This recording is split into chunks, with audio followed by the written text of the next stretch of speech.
संसार का अंत जैसे जैसे करीब आता है तब क्या होगा, हम उसकी तैयारी कैसे करें?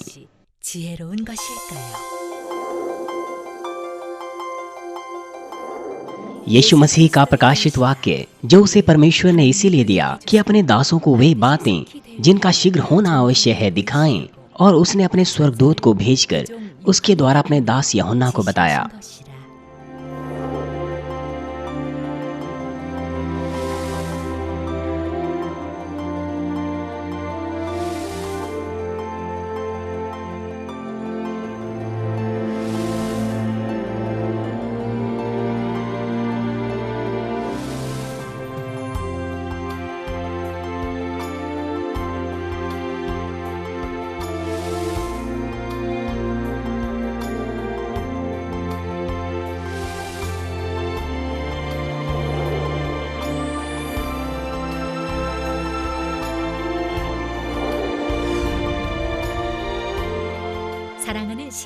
मसीह में प्रिय भाई और बहनों, विश्वविख्यात जागृतिकर्ता डॉक्टर जेरोक ली के संदेशों के द्वारा आप परमेश्वर के गहरे हृदय और इच्छा को समझ सकें और विश्वास की दौड़ को आशा और आनंद से दौड़ सकें।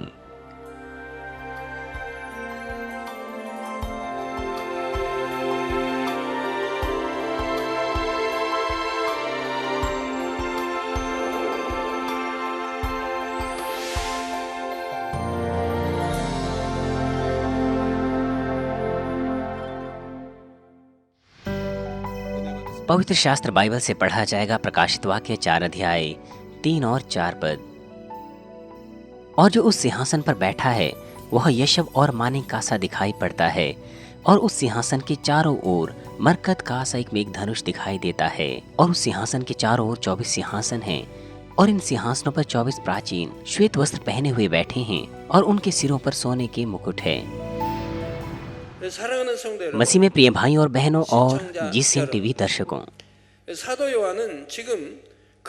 इस समय प्रेरित यूहन्ना की आत्मा समय और दूरी से ऊपर उठकर पिता परमेश्वर के सिंहासन को और उसके चारों ओर देख रही थी। यथार्थ में वो उन चीजों को देख रहा था जो दूर भविष्य में होने वाली थी। इसी प्रकार से जब परमेश्वर अनुमति देते हैं किसी विशेष मामले में, तो आत्मा किसी भी समय में समय और दूरी से ऊपर उठकर जा सकती हैं, भविष्य में या भूतकाल में।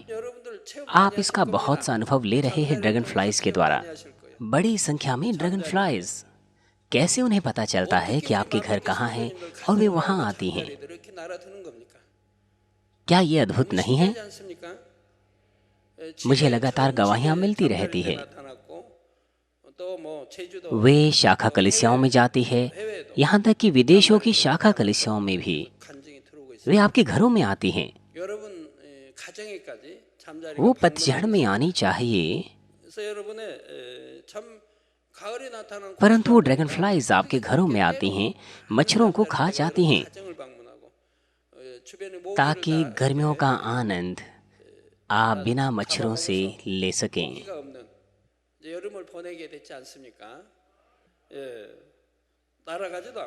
वो आपसे दूर नहीं जाती हैं। और मैंने तो ये भी सुना है कि उनमें से कुछ रात रात भर आपके कमरों में ही रहती थी और अगले सुबह वो उड़ जाती थी। हालांकि आप ऊंची ऊंची मंजिलों में रहते हैं, जैसे कि 40वीं या 50वीं मंजिल में रहते हैं, मगर फिर भी वहां पर आपके सामने, आपके पास ड्रैगन फ्लाइज आई, और वो आपके पास आई जैसे मानो उन्होंने आपको अभिनंदन किया और फिर आपकी आंखों से ओझल हो गई। जहाँ कहीं भी मच्छर आपको मुश्किल में डालते हैं, ड्रैगन फ्लाइज आती है, वो उन्हें खा जाती हैं, ताकि आप शामों का, रातों का बिना किसी मच्छरों के आनंद ले सकें। दूसरे शहरों में, जैसे कि मॉन स्वीट वाटर की जगह है, सैकड़ों, हजारों, दसों हजारों ड्रैगन फ्लाइज वहाँ पर आती हैं, हानिकारक कीट पतंगों को, जैसे कि मच्छर, उन्हें खा जाते हैं। आप देखिए उन्हें, आप देखिए उन असंख्य ड्रैगन फ्लाइज को। वो मौन मीठे पानी की जगह है।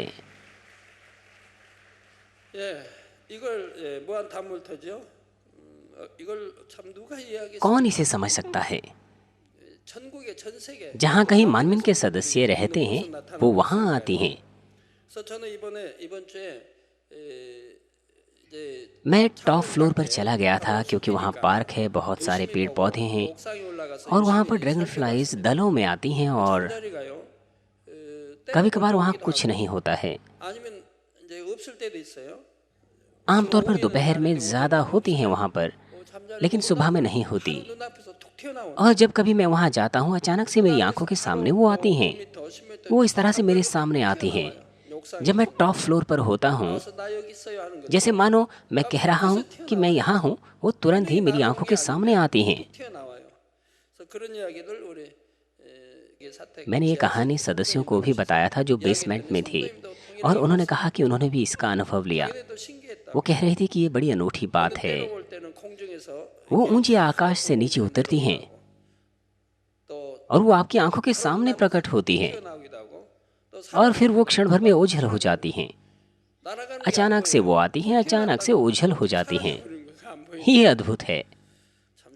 परंतु उनके द्वारा आपने सीखा कि आत्मिक स्थानों के बीच में किस तरह से यात्रा होती है। इसलिए आत्मा समय और दूरी पर प्रबल होकर किसी भी स्थान पर जा सकते हैं, भविष्य में या बीते समय में। एक आत्मा उन चीजों को देख सकती हैं जो चीजें ब्रह्मांड की सृष्टि से पहले हुई। स्वर्ग और नरक के जीवन के बारे में तो आप बात ही छोड़िए, जहाँ पर लोग महान श्वेत न्याय सिंहासन के बाद जाएंगे। हालांकि उन्हें दर्शन में देखा जा सकता है, परंतु दर्शन के द्वारा देखना और आत्मा में देखना जो देह से अलग हो गई है, जैसे कि प्रेरित यूहन्ना का मामला है, इन दोनों में बड़ा अंतर है। पिछले सत्र में मैंने आपको अंतर बताया था और आज से मैं आपको बताऊंगा कि प्रेरित यूहन्ना ने अपनी आत्मा में क्या देखा था। प्रेरित यूहन्ना सिंहासन को स्वर्ग में देख रहा था और जो उस पर बैठा हुआ था। 3 पद में वो कहता है, और जो उस पर बैठा है वह यशब और मान्य कासा दिखाई पड़ता है और उस सिंहासन के चारों ओर मरकत कासा मेघ धनुष दिखाई देता है। मेघ धनुष आप हर वक्त देखते हैं। असल में वो परमेश्वर के सिंहासन के चारों ओर होता है। जब आप उसे देखते हैं तो कितनी खुशनुमा चीजें आपका इंतजार करती हैं।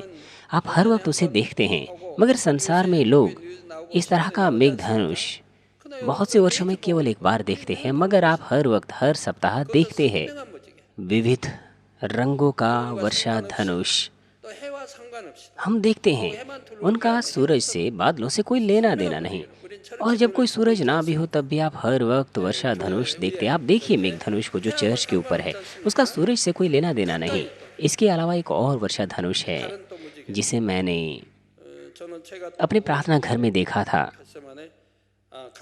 वो स्क्रीन पर मैं हूँ। संसार कैसे इन बातों पर विश्वास करेगा?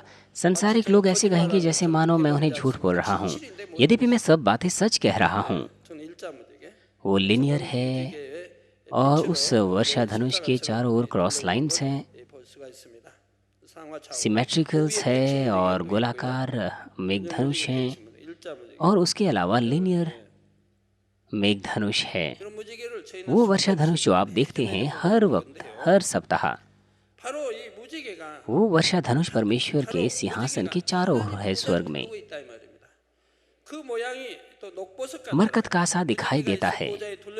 सिंहासन के चारों ओर मरकत कासा एक मेघ धनुष दिखाई देता है। प्रेरित यूहन्ना ने जो सिंहासन पर बैठा था उसको देखा। वह यशब और मान्य कासा दिखाई पड़ता था। प्रेरित यूहन्ना परमेश्वर की विशेष अनुमति में परमेश्वर की आकृति को देख रहा था और उसके सिंहासन को। परंतु इसका मतलब यह नहीं कि प्रेरित यूहन्ना परमेश्वर के चेहरे को देख पाया होगा करीबी से। उन ज्योतियों के चलते जो निरंतर परमेश्वर से निकलती है, वो करीबी से परमेश्वर की आकृति को नहीं देख पाया।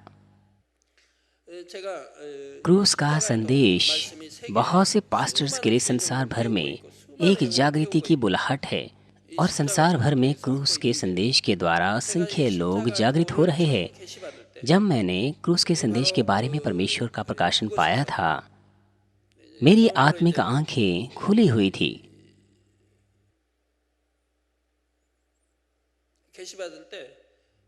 और मैं परमेश्वर का सिंहासन देख सकता था, मगर परमेश्वर का मुख नहीं।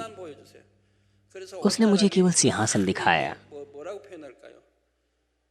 मैं उसके असल पाँव को नहीं देख पाया, मगर उसके पैरों के नीचे मैं वस्त्र देख पा रहा था और मैंने केवल सिंहासन देखा। मैंने उसके असल आकृति को नहीं देखा। कैसे मैं उसको वर्णन करूं? सुंदर धुंध की सी चीज सिंहासन को घेरे हुई थी। जब उसने बताया कि किस तरह से प्रभु पवित्र आत्मा के द्वारा गर्भवती हुआ, तब मैं उस सिंहासन को, उसके सिंहासन को और दूसरी आसपास की चीजों को देख पा रहा था। इसलिए प्रेरित यूहन्ना परमेश्वर की आकृति को नहीं देख पाया। जब आप अचानक से अंधेरे से उज्जवल ज्योति में जाते हैं, तो आप साफ रूप से चीजों को देख नहीं सकते। ज्योति में ना उन्हें पहचान पाते हैं। केवल तब जब आपकी आंखें उस ज्योति के उजाले के समान रूप हो जाती है, तभी आप उसमें पाई जाने वाली चीजों को देख पाते हैं। इसी प्रकार से जब तक आपके अंदर अंधकार है, चाहे थोड़ा सा भी क्यों ना हो, तो यद्यपि आप परमेश्वर के सम्मुख क्यों ना आए, आप साफ रूप से परमेश्वर की आकृति नहीं देख पाएंगे, उस ज्योति के चलते जो उससे उत्पन्न होती है। मगर ये भी सच नहीं है कि अगर आप पवित्र हो जाओ, जब तमाम प्रकार की बुराई को दूर करो, तो आप परमेश्वर को कभी भी देख पाओ। अवश्य ही आपको सिद्ध ज्योति में और भी अधिक होना है, परमेश्वर के सदृश और अधिक बनने के द्वारा, ताकि परमेश्वर की आकृति देख पाएं। इसीलिए उनमें से वे जो स्वर्ग जाते हैं, केवल वही आत्मा जो तीसरे स्वर्ग और नई यरूशलेम में जाती हैं, वही परमेश्वर की आकृति को देख पाते हैं। यदि आप और भी विस्तृत रूप से देखना चाहें, तो अवश्य ही आपको और भी उचित योग्यताओं को पूरा करना पड़ता है, क्योंकि प्रेरित यूहन्ना परमेश्वर की दृष्टि में उचित जन था। इसलिए वह परमेश्वर के सिंहासन के करीब जा पाया और उसके सिंहासन और उसकी आकृति को देख पाया। मगर इसका मतलब यह नहीं कि वह विस्तृत रूप से उसकी आकृति और उसके चेहरे को देख पाया हो। इसलिए वो कहता है कि वो मानिक कासा और यशब कासा दिखाई पड़ता था। प्रेरित यूहन्ना कैसे उस जगह पर जा पाया, नई यरूशलेम में, जहाँ परमेश्वर का सिंहासन है?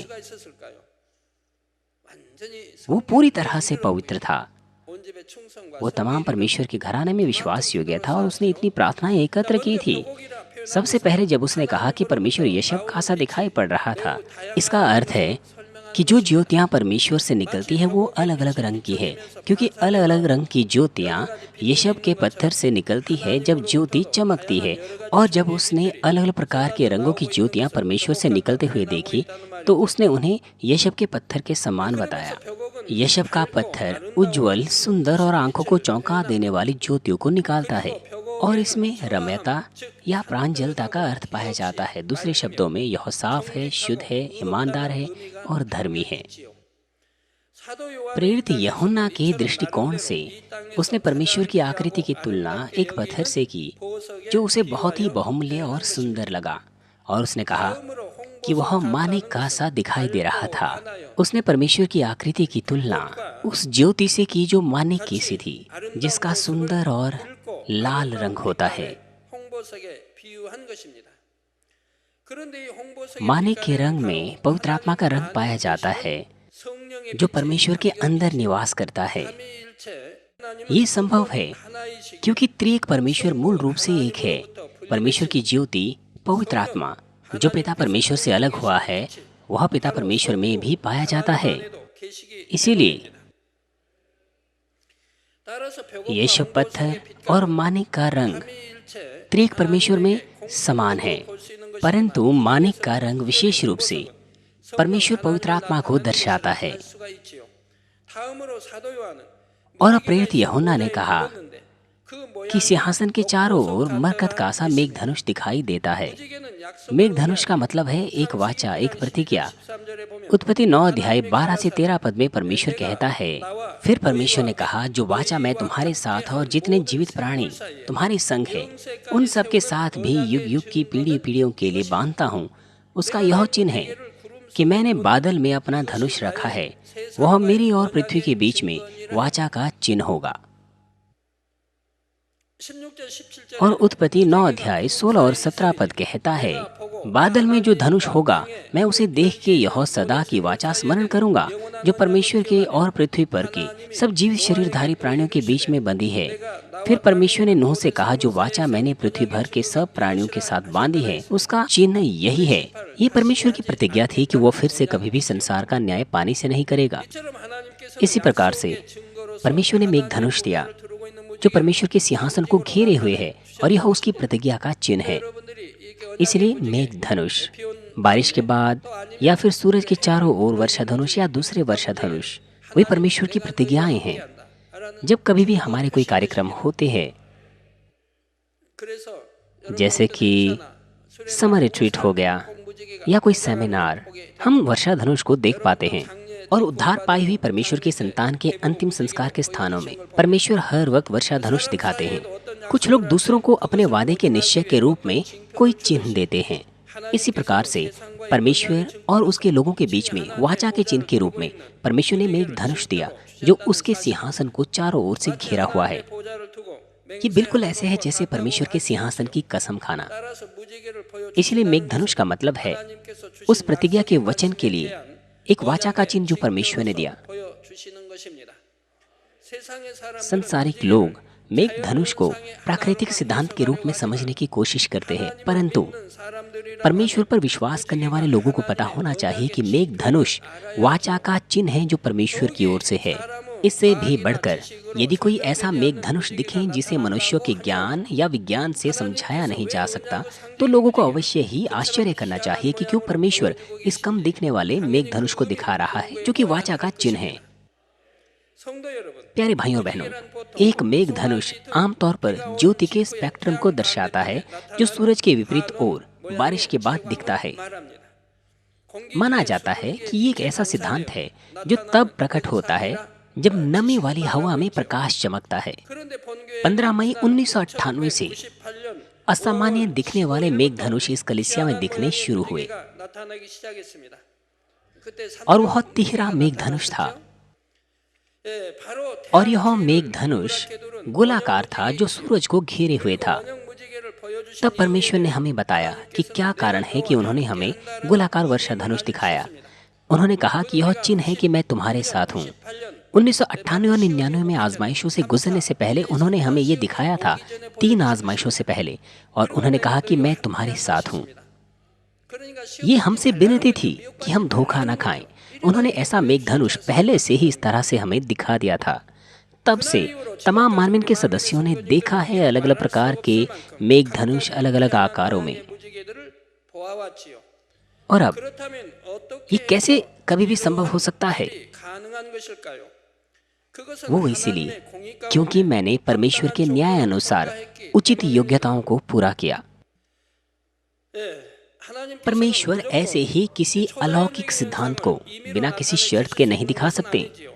वो ऐसा कर सकते हैं जब यह न्याय अनुसार उचित हो, परंतु क्योंकि मैंने तमाम शर्तों को न्याय अनुसार पूरा किया, इसीलिए परमेश्वर ने ऐसे कार्य किया ताकि तमाम मानवीय के सदस्य विश्वास प्राप्त कर सकें और निश्चित हो सकें इन तमाम असामान्य मेघधनुषों को देखने के द्वारा। ये बहुत ही शानदार है, विविध रंगों का, अलग अलग आकार में।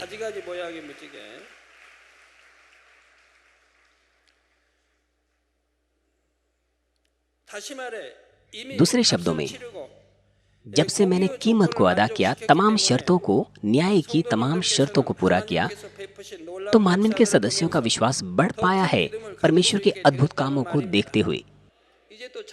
और अब वो ड्रैगन फ्लाइज के साथ कार्य कर रहा है। इसके अलावा और वो किन चीजों से कार्य करेगा? हो सकता है बहुत सी रोचक चीजें हो सकती हैं आत्मिक स्थानों में चलने फिरने के द्वारा।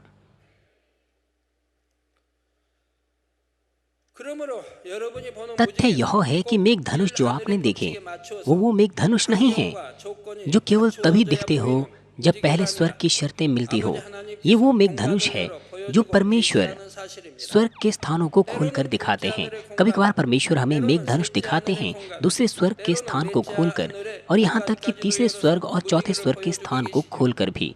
जब वह चौथा स्वर्ग खोलते हैं तो वह चौगुना मेघधनुष होता है, और जब तीसरा स्वर्ग होता है तो तिगुना मेघधनुष होता है, और जब दूसरा स्वर्ग तो दुगुना मेघधनुष। और इस स्वर्ग में आप गोलाकार मेघधनुष देखते हैं। पिता परमेश्वर चौथे स्वर्ग में निवास करते हैं, इसीलिए मेघधनुषों में ऐसे बहुत से मेघधनुष हैं जिन्हें संसारिक लोगों ने पहले कभी नहीं देखा है। वे वो मेघधनुष देखते हैं जो पहले स्वर्ग में दिखते हैं, मगर वो मेघधनुष जो दूसरे स्वर्ग या ऊंचे स्वर्गों के स्थानों के खुलने के द्वारा दिखते हैं, वे वो हैं जिन्हें संसारिक लोग नहीं देख सकते, परंतु मानवीन के सदस्य यहाँ तक कि आत्मिक संसार के मेघधनुषों को देख सकते हैं, क्योंकि आप चरवाहे के क्षेत्र में हैं। बहरहाल, प्रत्येक मेघधनुष जो परमेश्वर दिखाते हैं, उनका एक विशेष अपना अर्थ होता है। उदाहरण के लिए, गोलाकार मेघधनुष का अर्थ है आप और मैं, हम सब सत्य में एक है। इसमें उसकी प्रतिज्ञा का अर्थ है कि पिता परमेश्वर आपको अपने संतान के रूप में समझते हैं, और यह भी कि वह अपने प्रावधान में अपने संतान को एकजुट करते हैं। और साथ ही दुगुना और तिगुना मेघधनुष ये दर्शाता है कि स्वर्ग विभाजित है। परमेश्वर दुगुने मेघधनुष को दिखाते हैं दूसरे स्वर्ग के द्वार को खोलकर, और तिगुने मेघधनुष को तीसरे स्वर्ग के स्थान को खोलकर। उदाहरण के लिए तिगुना या तीन तही मेघधनुष एक ही समय में पहले, दूसरे और तीसरे स्वर्ग के अतिव्यापी मेघधनुषों का संग्रह है। वो तिगुना मेघधनुष है। पहले स्वर्ग का मेघधनुष वो काफी साफ है, और उसके बाद जो दूसरे स्वर्ग में है, और उसके बाद जो थोड़ा सा मध्यम है वो तीसरे स्वर्ग का है, और जो चौथा है वो काफी अधिक मध्यम है। आप देख सकते हैं।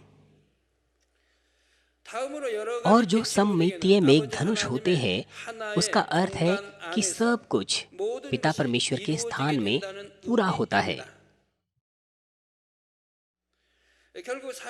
दूसरे शब्दों में, इसमें वो अर्थ पाया जाता है कि सब कुछ त्रिएक परमेश्वर के कार्य के रूप में पूरा होता है। इसलिए कृपया इन अर्थों को याद रखें जब आप मेघधनुष को अब के बाद देखेंगे। सिर्फ ऐसे ही उसे ना देखें, ये अधिक अनुग्रहकारी होगा जब आप उसके आत्मिक अर्थ को जानेंगे। मैं कामना करता हूँ कि इससे आपका विश्वास बढ़े।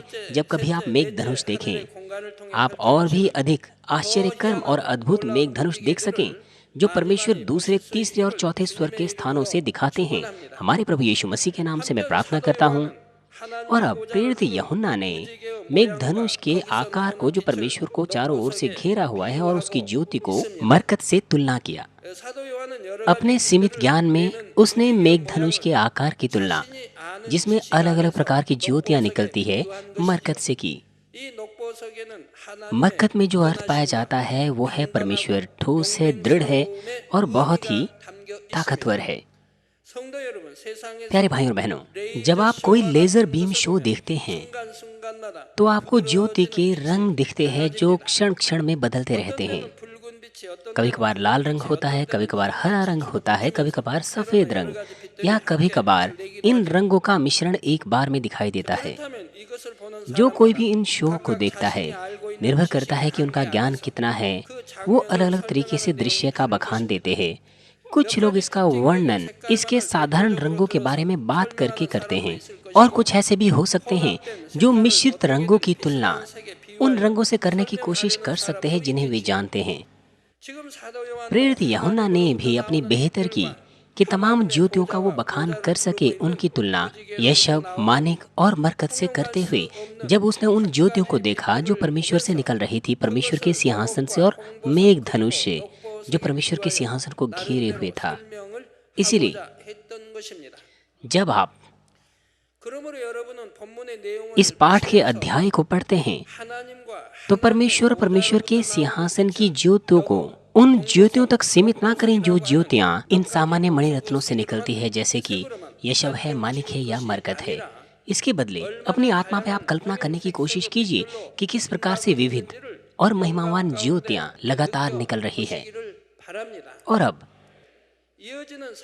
4 पद में लिखा है, और उस सिंहासन के चारों ओर 24 सिंहासन है, और इन सिंहासनों पर 24 प्राचीन श्वेत वस्त्र पहने हुए बैठे हैं।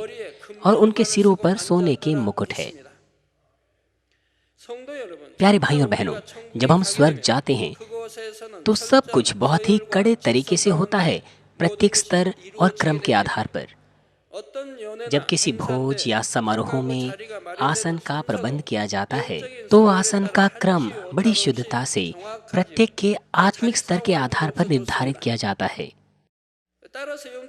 जितना ऊंचा वो दूसरों से आत्मिक रूप से होंगे, उतने करीब वो परमेश्वर के सिंहासन के होंगे। इसीलिए परमेश्वर के दाहिने और बाईं ओर प्रभु और पवित्र आत्मा के सिंहासन हैं, और उनके दोनों तरफ 4 लोग हैं जो स्वर्ग में सबसे ऊंचे स्तर पर है। एलिय्याह, हनोक, अब्राहम और मूसा। और जो बाकी के स्तर है वो उनके बाद में अपने आसन लेते हैं, मगर वो सब के सब जिनके ऊंचे स्तर है उनमें से भी सभी के सभी परमेश्वर के सिंहासन के करीब नहीं आ सकते।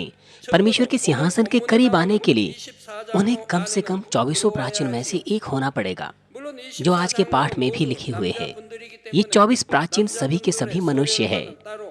इन मनुष्यों के स्तरों के अलावा महिलाओं के भी अपने स्तर है। महिलाओं में वो जिनके सबसे ऊंचे स्तर है वो भी परमेश्वर के सिंहासन के करीब आएगी। और अब ये 24 प्राचीन कौन हैं? क्या ये वो हैं जो अपने कामों के लिए इस धरती पर प्राचीनों के रूप में विश्वास योग्य रहे? आइए अब से मैं आपको उनके बारे में बताऊंगा। मैं प्रभु के नाम से प्रार्थना करता हूं कि आशा और विश्वास से आप इस संदेश को सुने, ताकि आप में से बहुत से स्वर्ग में इन 24 प्राचीनों में से एक बन सकें, क्योंकि अभी भी वहां पर आसन उपलब्ध है। मसीह में प्रिय भाई और बहनों, स्वर्ग में आपके निवास स्थान का निर्धारण इस बात पर निर्भर करेगा कि इस धरती पर आपने आत्मा का परिमाण कितना साधा है, और साथ ही एक ही स्थान में भी यथावत पद आप में से प्रत्येक को दिए जाएंगे। और अब वो जो 24 प्राचीन हैं, सबसे पहले वो हैं जिन्होंने नए यरूशलेम के मोतियों के द्वार को पार कर दिया है। नए यरूशलेम के नगर के प्रत्येक तरफ 3 द्वार है, प्रत्येक तरफ, इसलिए टोटल वो 12 द्वार है, और वो सभी के सभी मोतियों के द्वार है। अवश्य ही आपको इन द्वारों से प्रवेश करना होगा कि आप नई यरूशलेम जा सकें। ये बहुत अच्छे से बाइबल में लिखा हुआ है। ये तो प्रकाशन भी नहीं है, परंतु कुछ लोग ये सोचते हैं कि स्वर्ग कोई समतल स्थान होगा। वे कहते हैं कि स्वर्ग कैसे विभाजित हो सकता है, मगर वो है। इसलिए स्वर्ग को लोग बलपूर्वक छीन सकते हैं। वे स्वर्ग लोग से पहले स्वर्ग के राज्य में जा सकते हैं, फिर दूसरे में, फिर तीसरे में, और अंततः नई यरूशलेम में। और साथ ही प्रकाशित वाक्य में वे जो मेहनत से अपने वस्त्रों को धोते हैं और पवित्र बनते हैं, वे पवित्र नगर में द्वार से प्रवेश कर सकते हैं। पवित्र नगर में जाने के लिए केवल एक ही द्वार नहीं है जिसे उन्हें गुजरना पड़ता है। उन्हें अवश्य ही पहले स्वर्ग से, दूसरे स्वर्ग से, फिर तीसरे स्वर्ग से, और अंत में चौथे से, जो कि नई यरूशलेम में है। वो 24 प्राचीन वो हैं जिन्होंने नई यरूशलेम के मोतियों के द्वार को पार कर लिया है। वे पूरी तरह से पवित्र है। उन्होंने अपने जीवन को परमेश्वर के तमाम घराने में विश्वास योग्यता से समर्पित किया। क्या आप नई यरूशलेम जाना चाहते हैं? तो आप तेजी से पवित्र हो जाइए, हर प्रकार की बुराई को दूर कीजिए और पवित्र हो जाइए, और तमाम परमेश्वर के घराने में विश्वास योग्य रहिए। क्यों ये इतना मुश्किल है? वो सबके सब जो नई यरूशलेम में जाएंगे, उनके अपने अपने पद होंगे।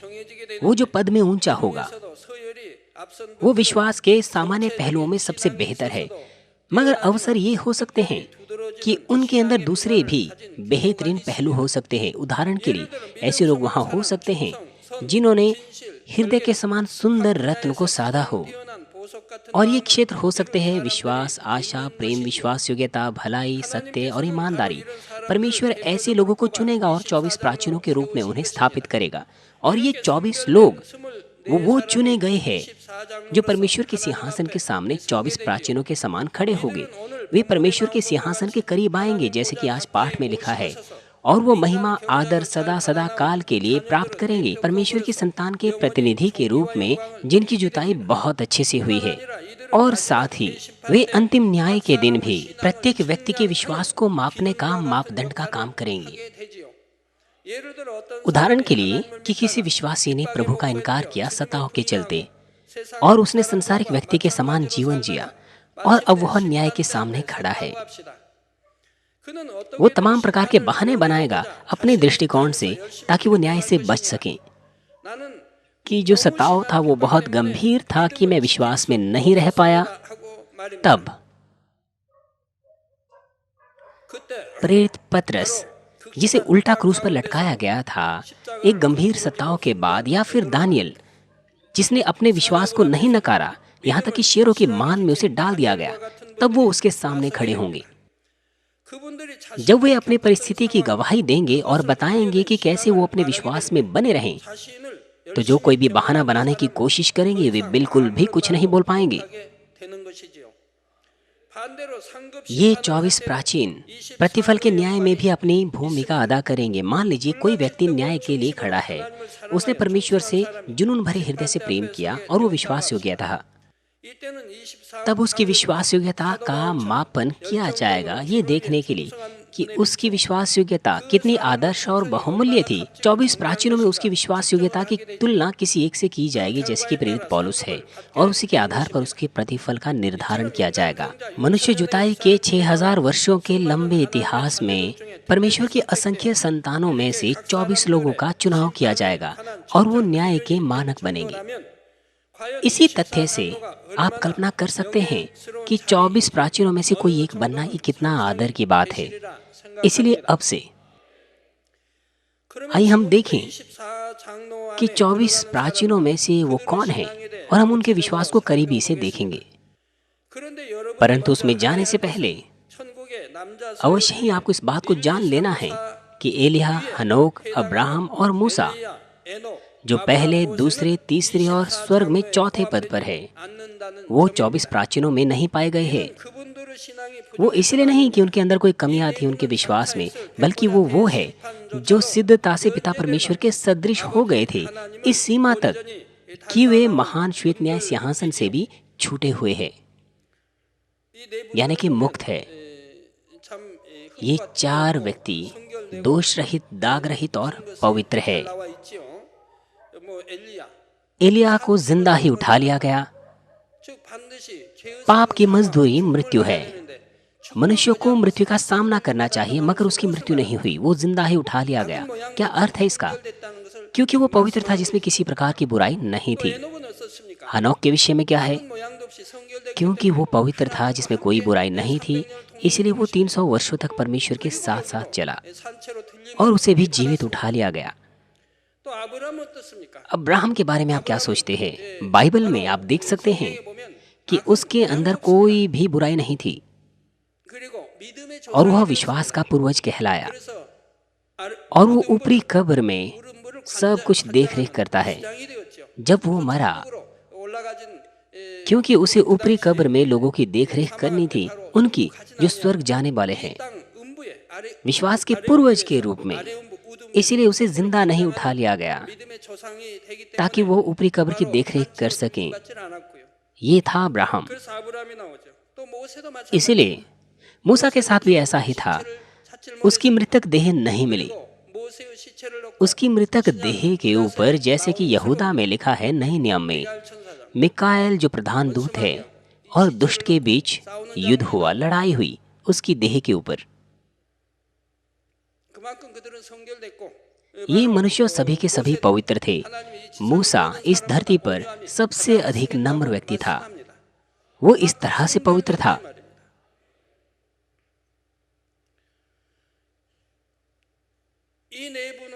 इसलिए वे वो हैं जो सिद्धता से पिता परमेश्वर के सदृश है और वो न्याय से मुक्त है। वो हैं जो और भी महान महिमा 24 प्राचीनों से कहीं ज्यादा का आनंद लेंगे। 24 प्राचीनों को छोड़ वो और भी करीब परमेश्वर के सिंहासन के दाहिने और बाहिने बैठेंगे और त्रिएक परमेश्वर की सेवा करेंगे। वहाँ परमेश्वर का सिंहासन है, पिता परमेश्वर, पुत्र और पवित्र आत्मा वहाँ पर हैं, और वहाँ पर 4 व्यक्ति हैं और 24 प्राचीन उनके अधीन हैं, उनके नीचे है। इसीलिए 24 प्राचीनों में जो पहला व्यक्ति है वह प्रेरित पौलुस है, जो स्वर्ग में 5वें पद पर है। मैंने स्वर्ग के पदों के बारे में आपको बता दिया है। कुछ लोग ऐसे कह सकते हैं कि मुझे ये सब कैसे पता चला, ये तो असंभव है। बहरहाल, मैं असंभव चीजों की बात नहीं कर रहा, बल्कि बहुत संभव चीजों की। जब परमेश्वर ने मुझे स्वर्ग और नरक के बारे में बताया, उन्होंने मुझे विस्तृत पूर्वक इन तमाम चीजों का वर्णन किया। इसीलिए मैं स्वर्ग और नरक को और इन तमाम चीजों को लिख पाया। परमेश्वर ने मुझे इन तमाम चीजों को साफ रूप से बताया और योग्य बनाया कि मैं संसार में इसकी घोषणा कर सकूं। यदि मैं अपनी कहानी बनाता तो क्या परमेश्वर मुझे ऐसे ही छोड़ देते? मैं वो हो जाता जो स्वर्ग में गड़बड़ी करता, स्वर्ग के लिए झूठी गवाही देता। कैसे वो मुझे ऐसे ही छोड़ देते? वो मुझसे अपनी सामर्थ्य छीन लेते। यदि पिता मुझसे अपनी सामर्थ्य छीन लेते तो मैं मृतक देह के समान बन जाता और कुछ नहीं कर पाता। मेरे पास कोई ज्ञान नहीं, कोई कंप्यूटर स्किल नहीं। मैं तो ये भी नहीं जानता कि इंटरनेट पर कैसे काम किया जाता है। मैं कार नहीं चलाता, मेरे पास कोई याददाश्त नहीं है। मैं कोई सामाजिक व्यक्ति नहीं हूँ। मेरे पास पैसों के प्रति कोई प्रतिभा नहीं।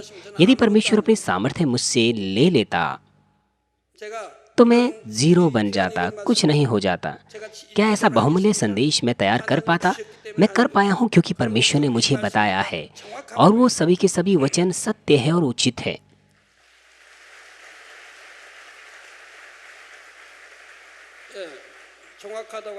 और परमेश्वर दिखाता है कि उसके वचन सत्य है, असंख्य चिन्हों, चमत्कार और अपनी सामर्थ्य के द्वारा।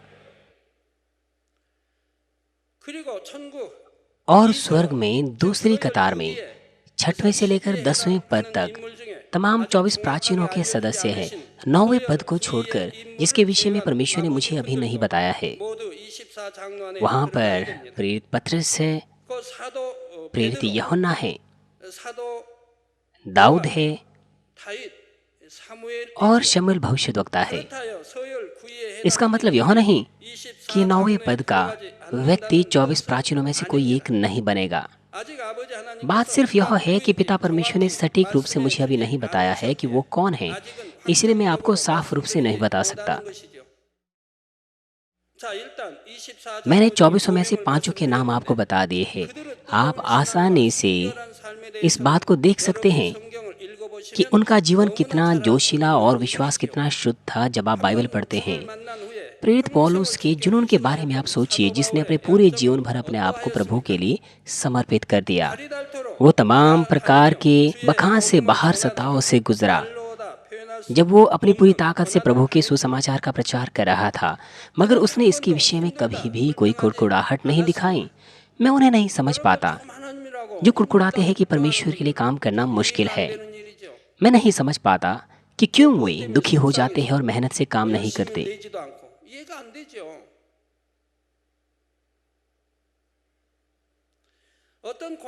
वो कभी भी हताश नहीं हुआ, सताव की किसी भी परिस्थिति में नहीं, बल्कि उसने और भी अधिक प्रभु की महिमा के बारे में सोचा। उसने प्रभु को धन्यवाद दिया कि उस जैसे पापी को परमेश्वर ने बचाया और अपने आप को उसकी महिमा के यंत्र के रूप में दे दिया। यहूदी लोगों ने पथराव करके पौलुस को अधमरा कर दिया। उन्हें लगा कि वो मर गया है और उन्होंने उसे कस्बे से बाहर फेंक दिया, जिस तरह से वो कोई कूड़ा फेंकते हैं। ज्यादातर लोग ऐसी स्थिति में डर जाएंगे और संकोच करेंगे अपने उन कामों को करने में जो वो किया करते थे। मगर इस घटना के बावजूद भी प्रेरित पौलुस ने अपने कामों को छोड़ना नहीं सोचा। उसने ये नहीं सोचा कि अच्छा है कि मैं कोई आराम कर लूं। जैसे कि प्रेरितों के काम 14 अध्याय 20 और 21 पद में लिखा है, पर जब चेले उसकी चारों ओर आ खड़े हुए तो वह उठकर नगर में गया। अगले ही दिन बरनबास के साथ दिरबे को चला गया और वे उस नगर के लोगों को सुसमाचार सुनाकर और बहुत से चेले बनाकर उसे पथराव करके मार डाला गया था। बहुत से लोगों को लगा कि वो मर गया है, मगर परमेश्वर ने उसे वापस उठाया और उसके बाद पौलुस वापस नगर में गया। क्या आप डर नहीं जाएंगे? किसी और नगर में नहीं भाग जाएंगे? मगर पौलुस ने ऐसा नहीं किया। वो उठा और नगर में चला गया। अगले दिन में वो बरनबास के साथ दिरबे को चला गया और उस शहर में सुसमाचार का प्रचार कर बहुत से चेलों को बनाकर, यद्यपि वो मुश्किल से मृत्यु के कगार से वापस आया था, मगर अगले ही दिन जब वो होश में आया तो तुरंत ही वो मिशन ट्रिप पर चला गया। उसने कोई आराम नहीं किया। बल्कि वो तुर्की चला गया सुसमाचार प्रचार करने के लिए और वहां बहुत से चेले बनाए। प्रेरित पौलुस ने अपनी देह और अपने जीवन को नकार दिया। अगर यह प्रभु और उसके राज्य के लिए है तो उसने जुनून से अपने जीवन को उसके लिए समर्पित कर दिया। प्यारे भाइयों और बहनों, प्रेरित पौलुस हमारे समान ही सामान्य व्यक्ति था। उसे दर्द हुआ जब उसे मारा गया, कोड़े मारे गए या पथराव किया गया। वो भूखा भी था जब उसने खाना नहीं खाया। गर्मी और ठंड का भी उसने एहसास किया जब वो समुद्र में था, जब वो जंगल में था। कैसे वो थका नहीं, कैसे उसका जीवन कठिन नहीं था। कितना ठंडा वो रहा होगा समय जब वो उस ठंड में रात में था, खास तौर पर जब कोई सूरज की किरणें नहीं थी। मैं भूमध्य सागर के स्थान पर और पद्मोस टापू पर गया हूँ। मैं वहाँ पर तैरा भी था। मैंने एजियन समुद्र में तैराकी की थी। अप्रैल का वो समय था और बहुत अधिक ठंडा था और बीच के करीब हमने अपना लंच किया था और ठंड बहुत ज़्यादा थी। सभी लोग कुड़कुड़ा रहे थे ठंड से। हमने कांपते हुए लंच किया और फिर हम समुद्र में चले गए। वो ठंडा लंच था और उसके बाद हम समुद्र में चले गए। क्या लगता है आपको क्या हुआ होगा? सबके सब लोग पीले पड़ गए थे। उनके चेहरे पीले पड़ गए थे। मैंने उन सबों को नहीं कहा था कि आप जाइए। कुछ लोग बुद्धिमान थे जो बस में थे। उन्होंने बस में हमारा इंतजार किया। उन्होंने कहा कि बाहर जाना, समुद्र में जाना बहुत ही अधिक ठंड थी। मगर दूसरे साहसी थे जो मेरे साथ आए और जल्दी ही मैंने ऐसा महसूस किया जैसे मानो कोई हार्ट अटैक हो रहा हो। इतनी ठंड थी, ये कोई गर्मी नहीं थी। हमने लंच बाहर किया समुद्र के करीब, उसके बाद समुद्र में चले गए। कोई कल्पना कर सकता है कितना ठंड था। मैं कभी भी एजियन समुद्र को भूल नहीं सकता। वो बहुत ठंड थी। गर्मी में वो सब अलग रहता होगा, मगर वो गर्मी नहीं थी। उन सभी के चेहरे पीले पड़ गए थे। ये मानो किसी दिल के दौरे के समान था। मुझे ऐसा लगता है कुछ लोगों के लिए वो ऐसा था। जब हम बाहर आए तो जमा देने वाली ठंड थी, इसलिए हमें वहाँ से जाना पड़ा कि हम अपने आप को गर्म कर सकें। ये बिल्कुल भी आसान नहीं था। मैंने इसका अनुभव किया है और मैंने प्रेरित पौलुस के बारे में सोचा कि किस तरह से वो समुद्र में रहा। और यह भूमध्य सागर की रात थी। पूरे सप्ताह भर वो समुद्र में था। कितनी अधिक ठंड वहां रही होगी। और साथ ही स्थिति भूख से मरने वाली भी थी। जब उसके भरोसेमंद लोगों ने धोखा दिया और जब उसके अपने ही भाइयों ने और अन्य जातियों ने उसे अपराधी समझा और उसे मारने की कोशिश की, तो कैसे एक भी दिन आसानी से वो बिता पाया होगा। परंतु केवल परमेश्वर की महिमा के लिए और मर रहे लोगों के लिए, आत्माओं के लिए, वो उन तमाम चीजों में जोखिम सह पाया। तमाम स्नेह जो वो प्राप्त कर सकता था, अपनी तमाम रुचि, उसने सब कुछ छोड़ दिया। उसने अपना सब कुछ प्रभु को दे दिया। इसलिए कृपया आप अपने आप को जांचने के लिए अपने आप को मुड़कर देखें कि आपके पास किस प्रकार की उत्सुकता और विश्वास योग्यता है परमेश्वर के राज्य की ओर दौड़ते हुए। जब आप अपनी तुलना प्रेरित पौलुस से करें, क्या आपने कभी कभार अपने बाजुओं को बांधे हुए दूसरे लोगों को अनदेखा नहीं किया जब लोगों को आपकी मदद की जरूरत थी, सहायता की जरूरत थी? जब वो क्लेशों से मर रहे थे अपने थकान के चलते या फिर अपने फायदे के लिए, अपने स्वार्थ के चलते, क्या आपने अपने पदों को जो परमेश्वर के राज्य के प्रति था, आपने छोड़ नहीं दिया? कृपया अपने आप को मुड़कर जांचिए, जैसे मानो आप प्रेरित पौलुस का सामना करते हुए न्याय के लिए खड़े हैं। मैं आपसे विनती करता हूं हमारे प्रभु के नाम से कि आप अपने कर्तव्यों और अपनी जिम्मेदारी को कोई बोझ ना समझें, बल्कि प्रभु के लिए काम करते हुए अपने कामों को धन्यवाद और आनंद से करें, जैसे प्रेरित पौलुस ने किया। मसीह में प्रिय भाई और बहनों, 24 प्राचीन ऐसे महिमावान पदों पर स्वर्ग में होंगे। नए यरूशलेम में जाना अपने आप में महिमा है, इसीलिए ये बहुत बड़ी महिमा है। खास तौर पर जब आप चुने जाएं, प्रत्येक क्षेत्र का प्रतिनिधित्व करें और मनुष्य जुताई के लिए एक नमूना बन जाएं। ये स्वाभाविक है कि आपको आशा रखनी चाहिए कि आप 24 प्राचीनों में से एक बनने चाहिए, परंतु ऐसी महिमा एवं ही किसी को नहीं दी जा सकती। 24 प्राचीनों में से कोई एक बनने की महिमा उन्हें दी जाती है जो प्राण देने तक पापों को दूर करते हैं, अपने आप को और भी जुनून से, अपनी पूरी ताकत, मन से, पूरे हृदय से पवित्र करते हैं ताकि वो खास पहचान पाए। आप क्यों ये चुनौती नहीं ले लेते? उन्हें अवश्य ही ऐसा जीवन जीना चाहिए जिसमें कोई स्वार्थ ना हो, ऐसा जीवन जो केवल प्रभु के लिए हो, आत्माओं के लिए हो और परमेश्वर के राज्य के लिए हो। इसलिए यद्यपि बहुत सारे लोग 24 प्राचीनों में से कोई बनने की आशा क्यों ना रखें, मगर वो नहीं कर सकते। वो जानते हैं कि वे 24 प्राचीनों में से कोई एक कैसे बन सकते हैं, मगर ऐसे कुछ ही है जो असल में उसके लिए लगता है उस पर चलते हैं और वो कहते हैं कि ऐसा कौन कर सकता है।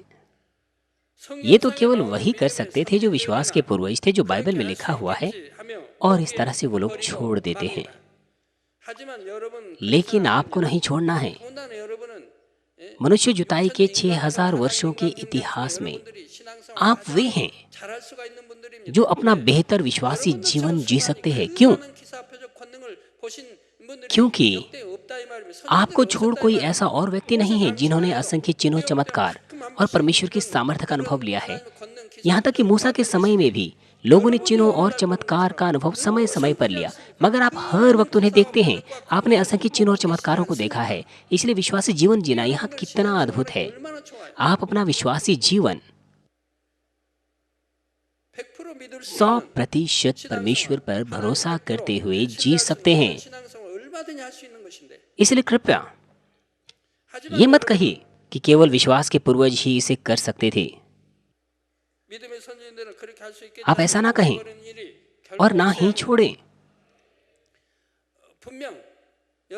आप में से वो है जो 24 प्राचीनों में से एक बनेंगे, और आप में से जितने योग्य वो हैं, आप भी बन सकते हैं उनमें से कोई एक बनने के लिए।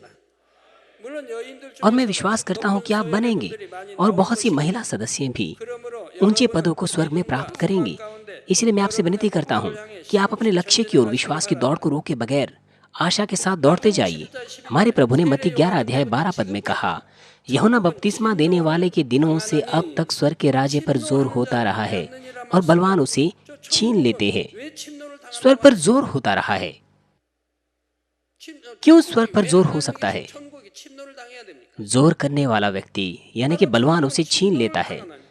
अर्थात जब आप मेहनत से स्वर्ग को छीन लेते हैं तो आप पहले स्वर्ग के राज्य से दूसरे द्वार में, फिर दूसरे स्वर्ग के राज्य से तीसरे स्वर्ग के राज्य की ओर, फिर तीसरे द्वार से आप मोतियों के द्वार से फिर आगे निकल जाते हैं और आप नए यरूशलेम में प्रवेश करते हैं।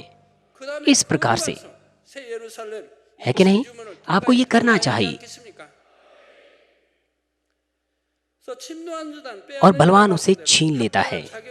आप भी जोर करके ईश्वर की ऐसी सुंदर महिमा को ले सकें जो उनके लिए तैयार है, जो उचित रीति से योग्य है। हमारे प्रभु यीशु मसीह के नाम से मैं प्रार्थना करता हूँ। आइए संदेश पर सोचते हुए साथ मिलकर प्रार्थना करेंगे। हालेलुया। पिता परमेश्वर, आपके अनुग्रह और प्रेम के लिए आपका धन्यवाद। पिता, हमें आशीष दीजिए कि जो संदेश हमने आज सुना है उसे हम खुद में विश्वास और जीवन बना सकें। पिता, आपका धन्यवाद। हमारी मदद कीजिए कि संदेश को हम अपने हृदय की गहराई में छाप सकें। हमारे सदस्यों को आशीष दीजिए कि वे 24 प्राचीनों में से स्वर्ग में खड़े हो सकें।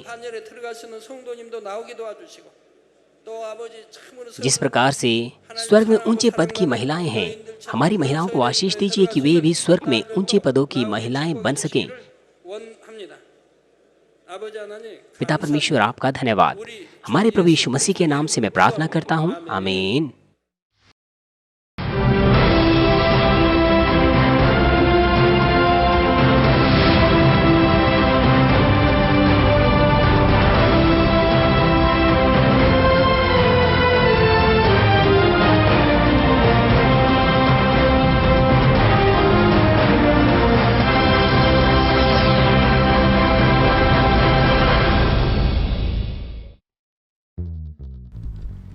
अब आप प्राप्त कर सकते हैं GCN TV हिंदी पर होने वाली तमाम लाइव मीटिंग्स की जानकारी और तमाम लेटेस्ट वीडियोस को इस वीडियो के नीचे दिए गए लाल बटन को प्रेस करें और बेल आइकन को दबाना बिल्कुल ना भूलें। या फिर आप जा सकते हैं YouTube पेज पर और टाइप करें सर्च बॉक्स में GCN TV Hindi.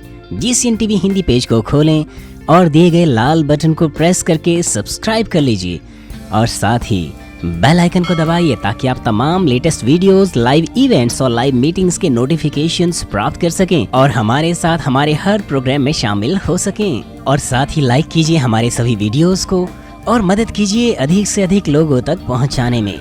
Comment section में हमें इंतजार रहेगा आपकी राय, आपके अनुभव और आपके प्रश्नों का। तो कमेंट सेक्शन में अपने कमेंट्स को देना बिल्कुल ना भूलें और इसी प्रकार से आनंद लीजिए परमेश्वर के गहरे आत्मिक वचनों का।